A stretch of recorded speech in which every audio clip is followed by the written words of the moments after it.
Hi, this is part 2 of the Honda HRH video. I've got it nearly done now. The cable come today. I've put the new throttle cable on. I think I'm actually going to have to, it's supposed to go through there. I didn't realise it's supposed to go through the tubing, so I'll probably have to take them cables back off and put it through there just to do it correctly. But I was getting this all back together. I cleaned the carburettor. I haven't run it since I cleaned the carburettor out. And when I went to put it back on, the top back on, petrol tank and recall bit and everything, that was hanging over against the engine and it snapped off right down in there, so I had to drill it out and rethread that, and I had another one, so that's all real good now. So yeah, got the new spark plug in it, so everything should be okay. The only thing I'm about the uneven of the run in the hunting, I'm wondering whether that spring could be the culprit. It's a little bit stretched. I may have another one, but I'll see how it goes first. Now I've cleaned the carb out. The carb looked okay. All the cable works fine and everything, so I'll just get the top on. The only reason I haven't put it on is because I've got a few bits of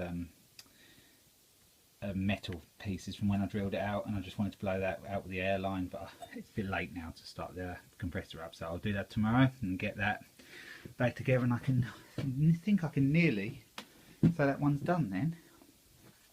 Also, I decided to look at the other one I mentioned, the HRX 537.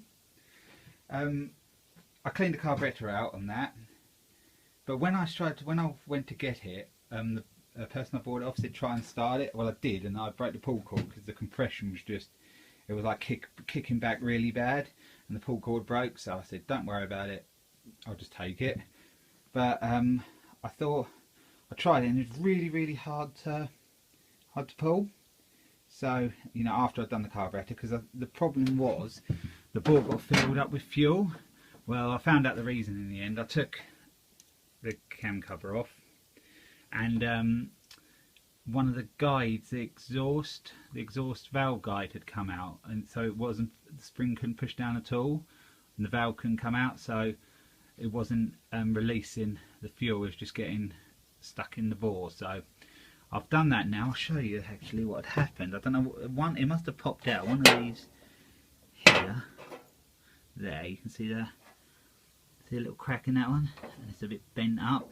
The other one seemed okay, but I didn't have any exactly the same. They're the same size and everything. They're just them two bits there was different than the other one because I took it out of a 135 engine. The same style, but 135, so I'm hoping that's okay. I have actually started it up.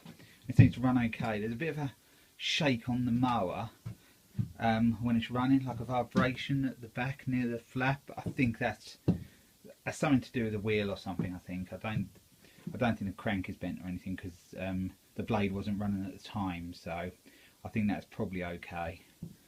But it was quite late this evening, so I decided to stop it and have a proper look at it and try it out. Also, as well, I've got to take the back wheels off and sort of lubricate the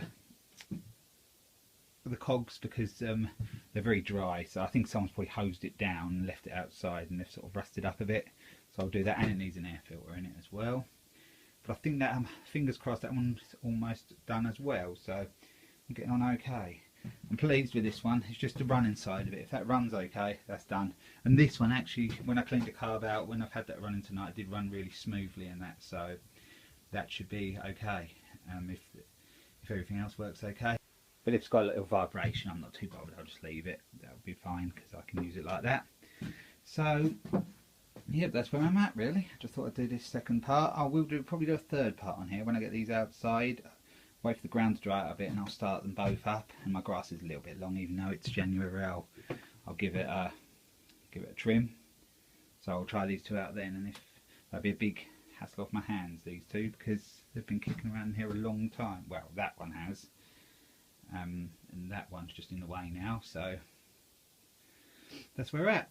So I hope you've enjoyed this video, and I'll be along for the third part of these as soon as I can get them out on the grass. So thanks for watching.